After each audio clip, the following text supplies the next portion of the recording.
Hello everyone. I'm going to share with you a couple of study websites that'll make it easy for you to be able to dig deeper into God's Word. I know sometimes it can be challenging to study God's Word, and I want to start sharing some tools that you can use that will make it easier for you to dive deeper into God's Word. And these two free tools or two free websites I'm going to show you are ones that are well known, but maybe one of them will be new to you, and you'll be able to see how you can use its power to be able to dig deeper into God's Word. And I know it can be challenging, but there'll be a lot of things on this site that will go into areas that you don't even want to dig into. But if you want to be able to have access to a lot of different resources and tools, these will help you. So let me get right to it. Let me make myself down to the corner over here. The first one I want to look at is Studylight.org. So Studylight.org. This is what it'll look like whenever you click onto the main page. Now I've already typed in Matthew chapter 3 under this general search. As you can see, there's all kinds of Bible study tools, commentaries, and things like that, language tools. And I'm not going to do a detailed analysis of every little thing that's on this website. Just wanted to show it to you that you have so many different resources available to you, absolutely free, that allow you to find a lot of information about the words that are used within the verses and a lot of the meanings behind the words and things like that. And so you should find this to be very helpful if you're serious about digging in and you don't have the money to be able to pay for the type of expensive software that does this for you. It's pretty amazing the amount of information that you can gain from these particular websites. First thing I just want to show you, and this is just kind of like barely diving into this, is on studylight.org. You can, on the start page, on the general search, you can, like, for example, do Matthew chapter 3. You can type in a specific verse if you like, and then you can choose what version you want. There's all kinds of different versions that you could use. I'm just going to use the New American Standard Version just because it was the default, just to show you how this works. And then you click on Go. And then whenever I click on Go,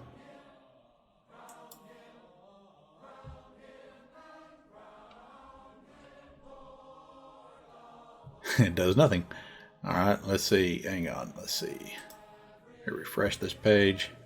Try this again. All right, Matthew chapter 3. And I'm going to click on Go. Okay, there we go. Now it comes up and gives you Matthew chapter 3.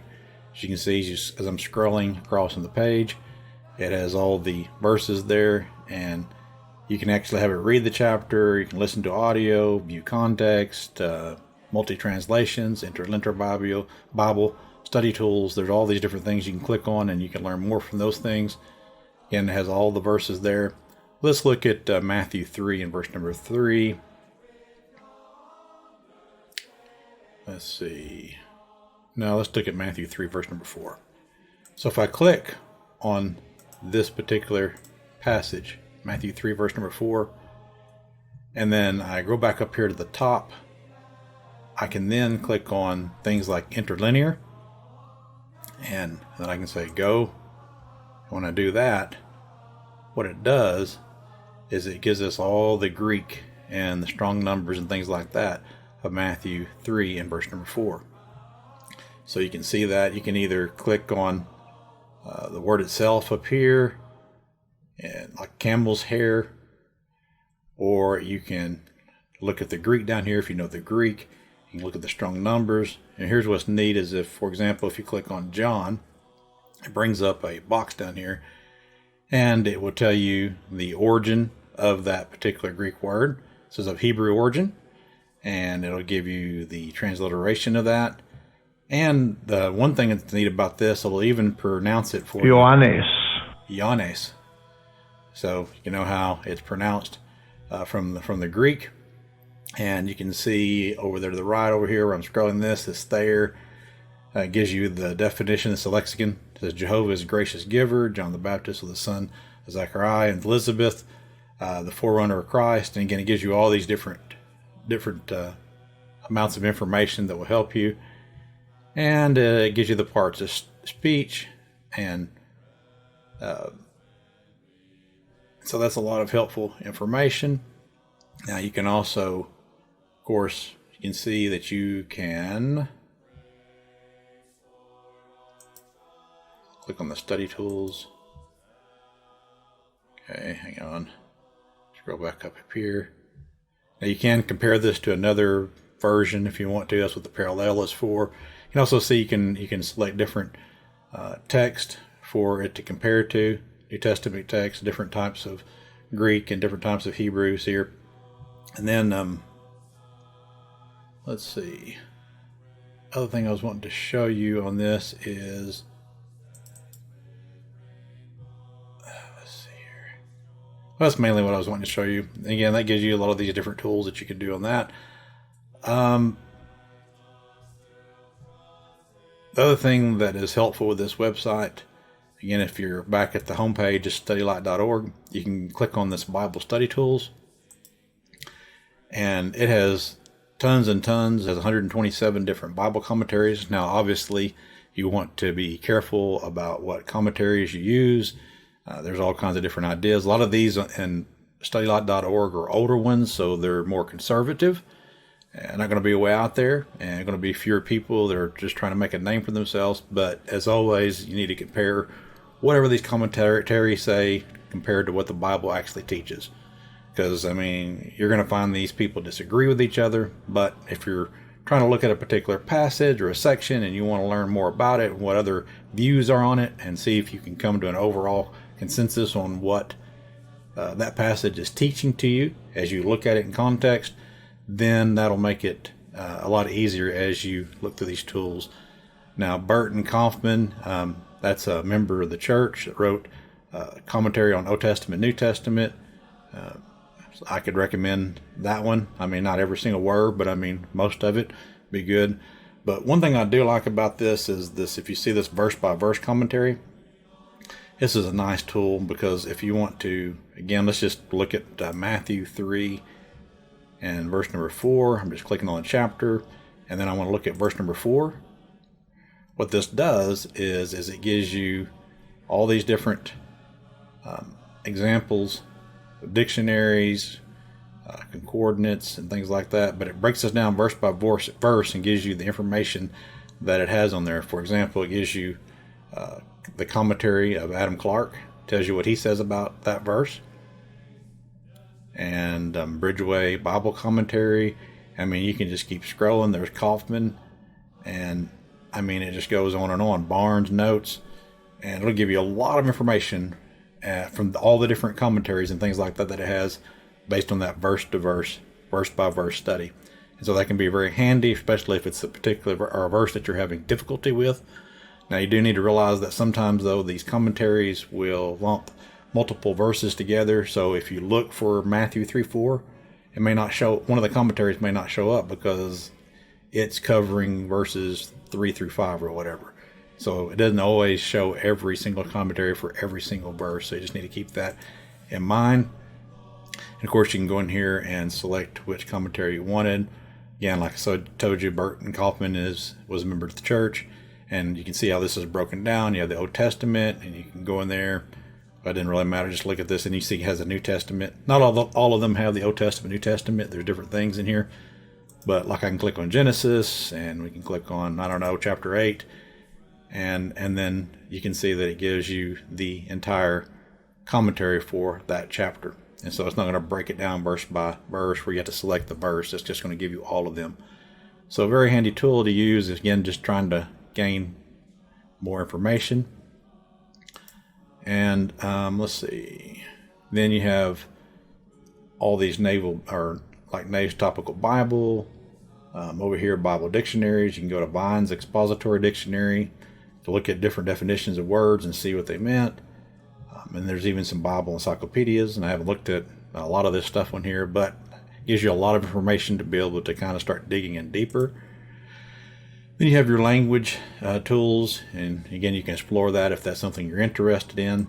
It even has some historical writings, like the Bible history of the Old Testament, sketches of a Jewish life, And again, you can just see all these things, good for you to explore.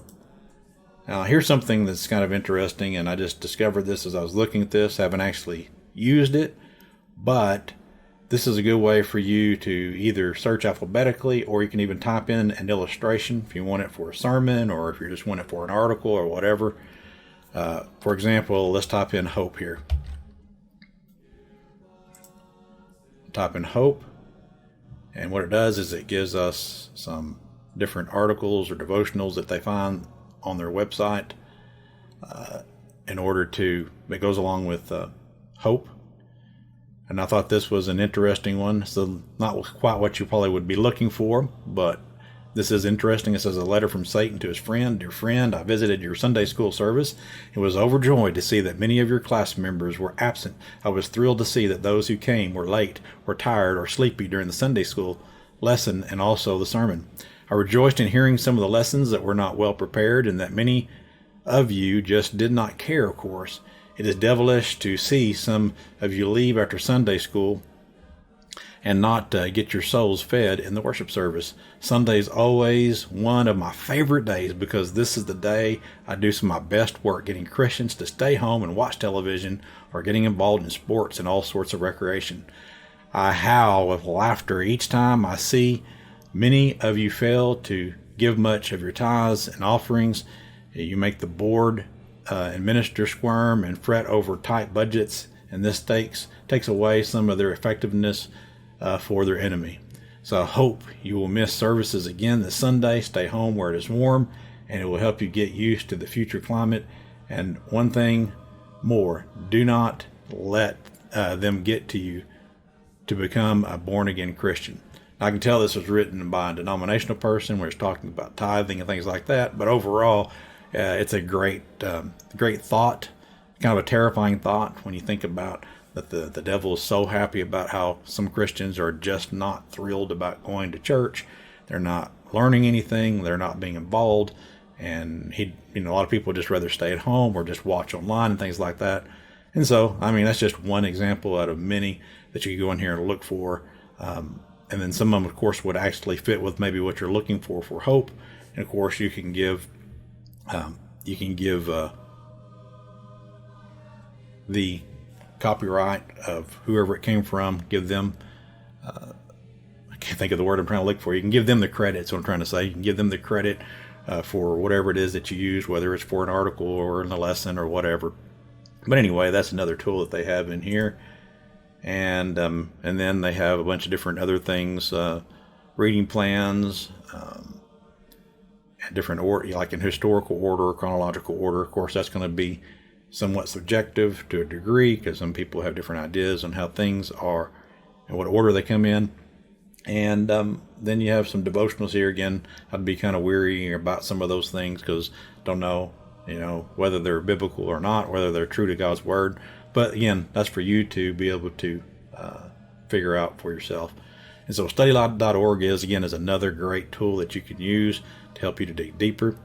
Another one that you may be familiar with or heard of before, and I use this on my phone all the time. I really like how it is laid out on the phone. I haven't really used it much for the PC. Let me make this a little bit bigger so you can see it. This is Blue Letter Bible. Again, it has a lot of tools and different things like that. I use it on my phone a lot for the different tools that it offers. And again, let's just go with this little window here. We'll do Matthew 3 and verse number 4. This is going to be in the King James Version. That's the one it went with. Oops, misspelled it. Okay, retrieve. All right.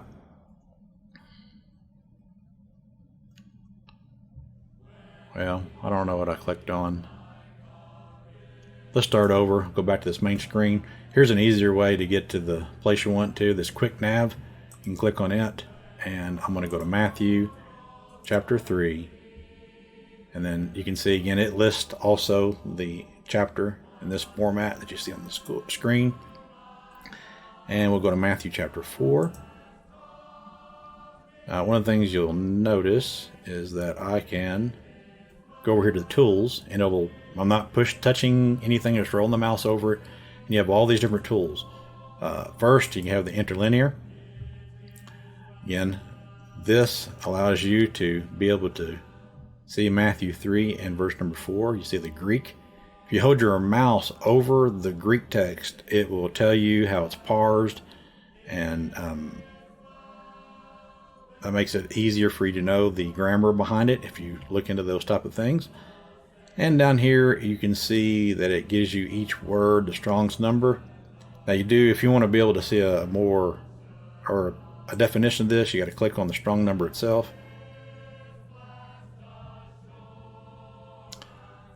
And it will give you all the information that you need on that. Let me go back to where I was at. Okay. This also will pronounce the word for you. Strong's G 1161 de. So that way you can hear how they pronounce the Greek. I will tell you this, that they pronounce in Greece, they pronounce the Greek different than we do here in the United States. We pronounce it, we just pronounce it in the American way, I guess, because they just pronounce it the same way they pronounce their Greek, which is pretty close to the same, but it's a little bit different in some areas for sure. But anyway, most people in America are going to know how it's pronounced, how we pronounce it here, and it'll line up with this. Let's see here. What was the other thing? Oh yeah, up here at the top again, you have all these tabs up here that give you these different things you can look at. Here's one thing that's helpful, is you can look at the different translations of this Matthew 3 verse number 4, and there's a tons of those. There's King James, New King James, New Living Translation, NIV, the ESV, CSB, and it goes on and on and on and on, and into different languages. And if you want to put your favorite one up top, you can drag this and move it up to wherever you want. Like if you want that one up there, you can drag it up there. This is a good way to compare what a verse says from the different translators that translated it, and make it easier for you to dig in to learn more about that particular text. So that's always a good thing. Also, you have the cross-reference. Now this will tell you all the different places that you can find that correlates to this verse. For example, where it talks about his raiment, again, you can see this correlates to these verses, Matthew 11:8, 2 Kings 1:8, blah, blah, so on, and his, and things like that. These are all good for you to see how maybe that person or whatever it is that's in that verse is being talked about, how it's used in another section, or how it relates. And so again, you'll just have to use your own judgment on that. And of course, this also has a lot of commentaries into it. I've never used any of these. Well, I can't say I have used Matthew Henry and a few of these older ones I recognize. But again, be careful when you're using commentaries. But again, that'll give you some insight into what a verse is, or different people are viewing that verse as, and you can decide what you think about it. And then you got the dictionary. They have all kinds of different dictionaries you can look into. This to help you to dig into the meaning of a particular word. And this will allow you to be able to find out more about it. For example, I don't know, we'll click on Vine's expository and see what it says about hair. Denote the hair, whether a beast or camel's hair, which formed the raiment of John the Baptist. And it goes into more information on that. So I'll hit the back button. And again, the key thing is you have all these things up here. I don't know what's under miscellaneous. If there is, and there's not always, if there's some sort of image they have that relates to that particular passage, you'll see an image of it down here, anything related to that chapter. And so you can kind of explore that and see if that helps you as well. And again, there's also audio Bibles, red letter. I mean, there's just lots of things for you to explore here. And you can, again, choose whatever version you like. Again, I like using it on my phone. That's what I like using it a lot. In fact, I use that all the time for that, because you can just tap on your screen and you can pull up all these tools, and you can find all this stuff right in the middle of while you're studying a Bible class or whatever. Or if you need to look something up, or you need to do a search. All of these things are extremely, extremely helpful. So I hope that you will utilize these two tools. And there's more. There's other ones that are similar, but these are two of my favorite ones to use that are free, absolutely free to you to be able to use. And so I hope maybe you might use these to be able to help you dig deeper into God's Word and I'll be recommending some other things as time goes on. So I hope you have a great day.